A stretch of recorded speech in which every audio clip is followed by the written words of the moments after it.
Hello, everyone. Welcome to the first ever episode of Simple Muslim Money.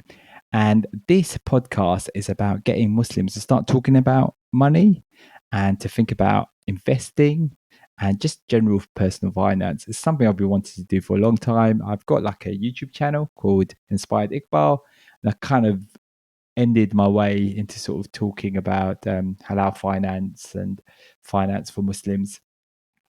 First thing I just want to put a disclaimer out there is that this is not financial advice.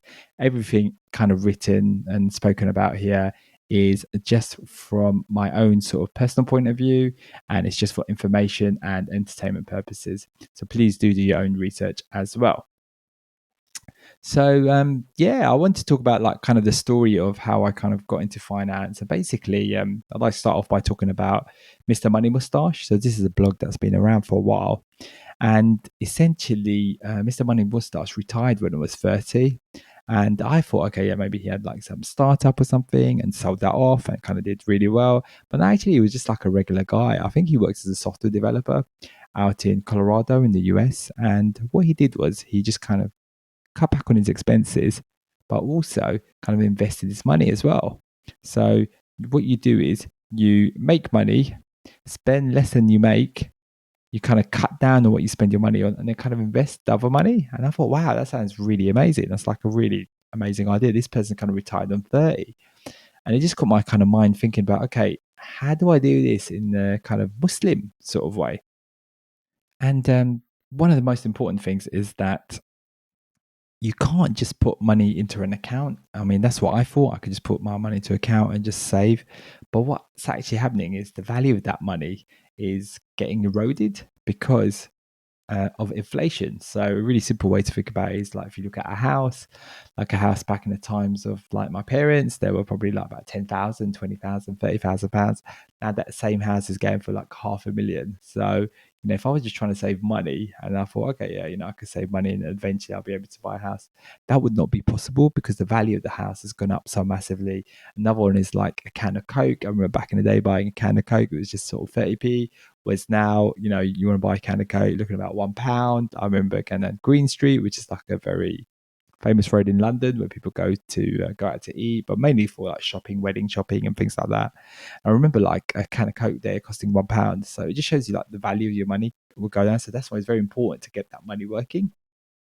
And Islamic Finance Guru, they're like been around for a long time. I've really liked a lot of their stuff, and they've been really kind of talking about finance from an Islamic point of view, and helping Muslims kind of make more money and get more wealthier. And it is a very important thing that we have to do. That I believe, to get our money sort of working for us. And I have learned a lot from them. Also, another YouTube channel that's been around kind of more recently that I've kind of looked at is Practical Islamic Finance. They've had some really interesting stuff there as well. That's been really good, and especially like crypto as well. It's been quite interesting. And it is a really exciting time for Muslims. There's lots of products coming out that are catered towards Muslims, and helping you to invest and save. And I really want to kind of look into those, kind of share my experiences, try and bring other people into the podcast, kind of speak to them, see what they're doing. And I'm not talking about just like millionaires and people like that. Well, for one, I don't have those connections, and inshallah, one day I will. But it's even like just like normal people, like how do they think about investing? And this is a problem that everyone has, and I think it's so important for us to kind of share information with each other, especially as Muslims. We can't just invest in just your everyday average sort of things that are out there. It needs to be suitable for Muslims, and it needs to be screened so that Muslims can kind of invest in those things.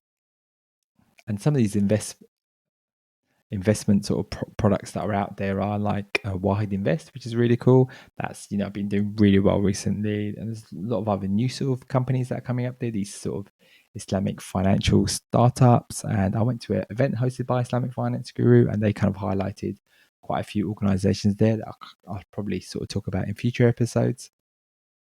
And I already have like a YouTube channel where I kind of talk about our personal finance, but I wanted to do this podcast as well. Something that I love podcasts. I listen to so many podcasts.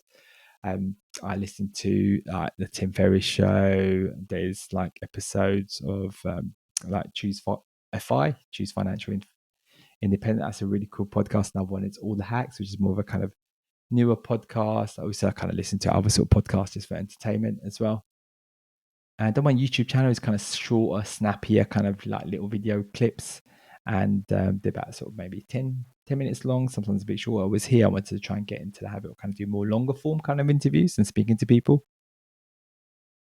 And my plan is to really kind of get guests, from different fields. As I said, like normal people as well. Let's talk about investing.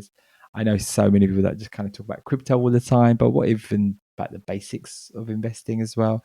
And one thing I'm going to kind of be talking about, you probably hear me talking about a lot, is index funds as well. Index funds are really cool, and there's like Islamic versions of them. So I just kind of call them Islamic index funds that have been screened for Muslims to use. And it's something I'll be talking about in my next episode 2 of Simple Muslim Money.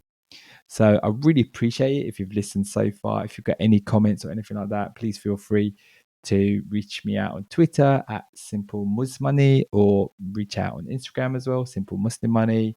And yeah, I'll be really excited to hear people's feedback and what they think of the show. And yeah, I really appreciate it. And if you have enjoyed listening to this episode, then really appreciate it if you go to Apple iTunes and just stick up a review there. That will be really beneficial. Thank you very much.